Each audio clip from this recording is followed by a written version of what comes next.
Yang dibahas ada beberapa. Yang pertama tentang beliau meminta penjelasan tentang kondisi terakhir di dalam kaitannya dengan adanya pengurangan pembatasan atau PSBB, pengurangan PSBB di beberapa daerah gitu. Intinya apakah masih terkendali atau tidak gitu ya. Karena kan otomatis ketika kita mengurangi pembatasan itu ada konsekuensi-konsekuensi, ya, termasuk kemungkinan adanya kenaikan kasus. Ya kalau saya tadi memberi pertimbangan beliau, ya ini memang pilihannya kan harus apa itu berimbang antara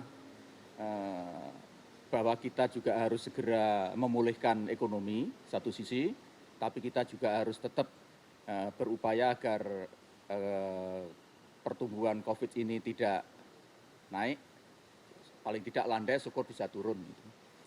Tapi pilihan ini kan memang tidak bisa dua-duanya gitu. Di lapangan bisa saja dalam momen-momen tertentu bisa harus memilih salah satu, dan kalau penilaian dari gugus tugas untuk kondisi sekarang ini masih dalam batas terkendali untuk perkembangan penanganan COVID-19 ini masih terkendali. Itu yang pertama. Kemudian yang kedua, kami melaporkan kepada Bapak Presiden bahwa Indonesia ini sudah bisa memproduk PCR sendiri.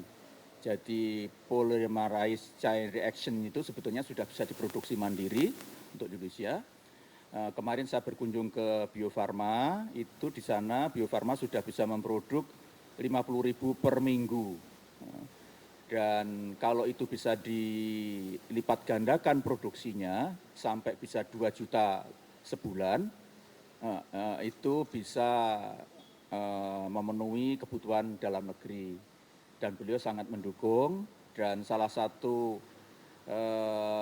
sarana yang akan kita gunakan itu adalah gedung yang dulu akan digunakan untuk laboratorium vaksin flu burung, produksi vaksin flu burung, itu nanti akan kita rubah menjadi gedung bangunan untuk memproduksi PCR.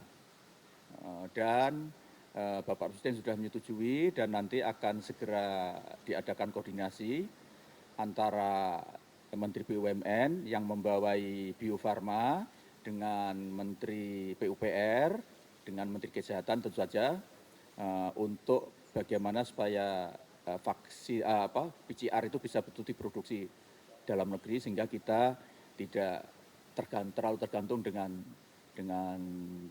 impor. Apalagi kalau terlalu banyak jenis PCR kits itu sering tidak kompatibel dengan reagen ekstraksinya.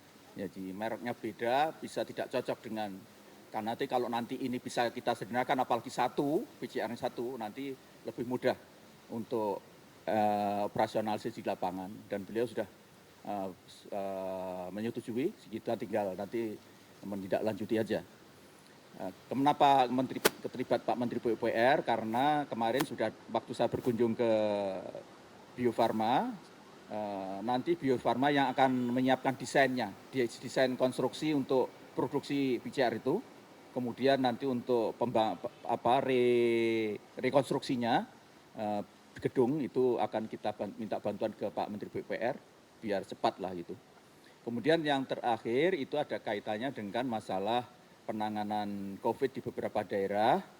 Sebagaimana teman-teman rekan wartawan ketahui, Bapak Presiden sangat menaruh perhatian yang sangat tinggi terhadap 3 provinsi yang sekarang, yaitu Jawa Timur, Sulawesi Selatan, dan Kalimantan Selatan.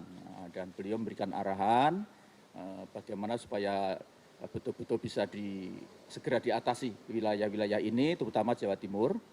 Dan beberapa arahan tadi saya kira akan sedang kita tindak lanjuti, termasuk penambahan fasilitas yang diperlukan, termasuk juga tata kelolanya, misalnya untuk rumah sakit darurat yang ada di Surabaya itu beliau memerintahkan supaya ditangani oleh Pangkogap Wilhan II, sebagaimana di Wisma Atlet itu juga ditangani oleh Pangkogap Wilhan II, kemudian yang ada di Pulau yang ada di Pulau Batam itu juga ditangani oleh Pangkogap II. Sebagaimana kita tahu dulu waktu kita mengevakuasi anak buah kapal, termasuk anak WNI dari Wuhan, itu juga kita melibatkan TNI, terutama Pangkogap Wilhan II, dan ini nanti Pangkogap nomor 1 maksud saya. Nah nanti untuk yang di Surabaya itu Presiden memerintahkan supaya ditangani oleh Pangkogap Wilhan I. Saya kira itu aja. Terima kasih.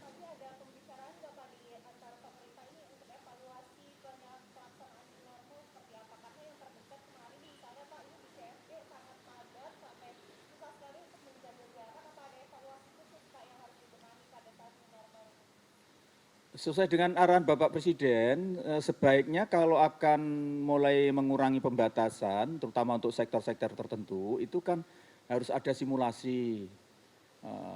Simulasi baru nanti bisa dipastikan kalau semuanya aman, terkendali, terutama untuk protokol kesehatan yang khusus, baik yang generik mau saya, yang generik itu ya cuci tangan, pakai masker, menjaga jarak. Di samping itu kan ada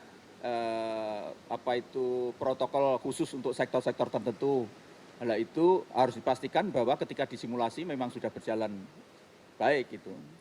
Karena itu Presiden selalu menaruh perhatian sangat tinggi kalau adanya pembukaan wilayah tertentu, objek-objek tertentu, kemudian ada 3 hal itu yang kurang berjalan dengan baik. Karena itu, tetapi kan begini, biasanya memang kalau 1-2 kali tahap pertama itu kan pasti ada hal yang terjadi yang di luar perhitungan ya, seperti waktu kita membuka bandara misalnya, 1-2 hari terjadi anomali, ya, tapi setelah itu sudah bisa kita evaluasi.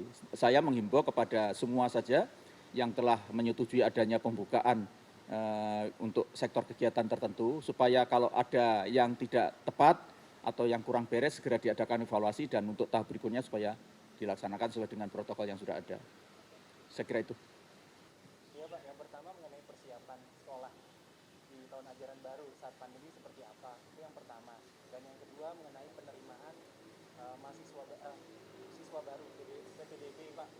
Ini kan banyak orang tua dari para siswa mengeluhkan mengenai sistem pendaftaran secara online yang tanda kutip gaptek lah Pak, seperti itu tanggapannya seperti apa? Dan yang kedua, ini memprioritaskan umur yang lebih tua yang lebih duluan Pak buat masuk. Seperti apa Pak tanggapannya Pak? Saya kira dari Mas Mendikbud, Pak Nadiem sudah menyampaikan press release-nya itu, ya kita ngikuti aja. Tidak ada berbeda.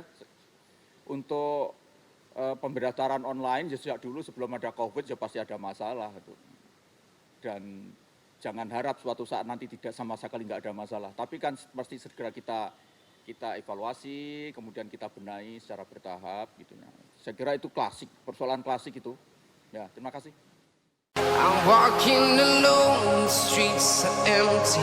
The only thing I can see is my own silhouette. I'm getting stronger, step by step. The clock is ticking, but there's no time for me.